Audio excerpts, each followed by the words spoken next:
Hi hello welcome back to my channel. ఈరోజు నేను చేయబోయే రెసిపీ సగ్గుబియ్యం ఆవిరి వడియాలు. దానికి కావాల్సిన ప్రాసెస్ అండ్ ఇంగ్రీడియంట్స్ చెప్తాను.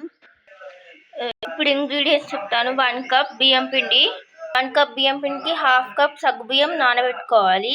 ఒక 5-6 పచ్చిమిర్చి, అందులో ఒక అల్లం, కొంచెం జీలకర్ర వేసుకొని పేస్ట్లా ప్రిపేర్ చేసుకోవాలి. మరి సాఫ్ట్ పేస్ట్ ఏం అక్కర్లేదు, కొంచెం రఫ్గానే పేస్ట్ చేసుకోవాలి.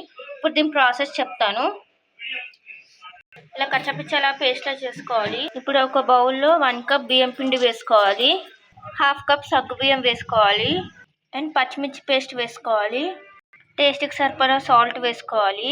వీటిని మంచిగా మిక్స్ చేసుకోవాలి.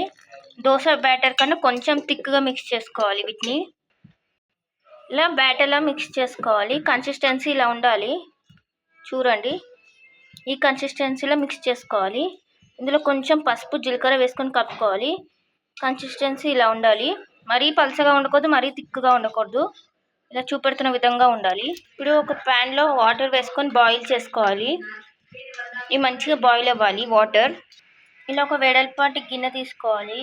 దీనికి ఆయిల్ అప్లై చేయాలి. మంచిగా వాటర్ ఇలా మంచిగా బాయిల్ అవ్వాలి. ఇలా ఆయిల్ అప్లై చేసిన తర్వాత ఇందాక ప్రిపేర్ చేసుకున్న బ్యాటర్ ఇందులో వేసుకోవాలి. ఇలా వేసుకొని ఇలా స్ప్రెడ్, ఇది ఆవిరికి పెట్టి ఒక 15 మినిట్స్ ఉడికించుకోవాలి. 15 మినిట్స్ అయితే ఎలా ఉందో చూపెడతాను. ఇలా కలర్ చేంజ్ అయ్యేంత వరకు ఉంచుకోవాలి. ఒక ప్లేట్లోకి ట్రాన్స్ఫర్ చేసుకోవాలి. ఇలా అన్నీ అయ్యాక ఏం చేయాలి, ఇలా ఒక కవర్కి ఆయిల్ అప్లై చేసుకోవాలి. ఇందాక ప్రిపేర్ చేసిన వీటిని ఇలా పెట్టుకోవాలి. ఈ ఒక 4-5 డేస్ ఈ పాపడాలు ఎండాలి.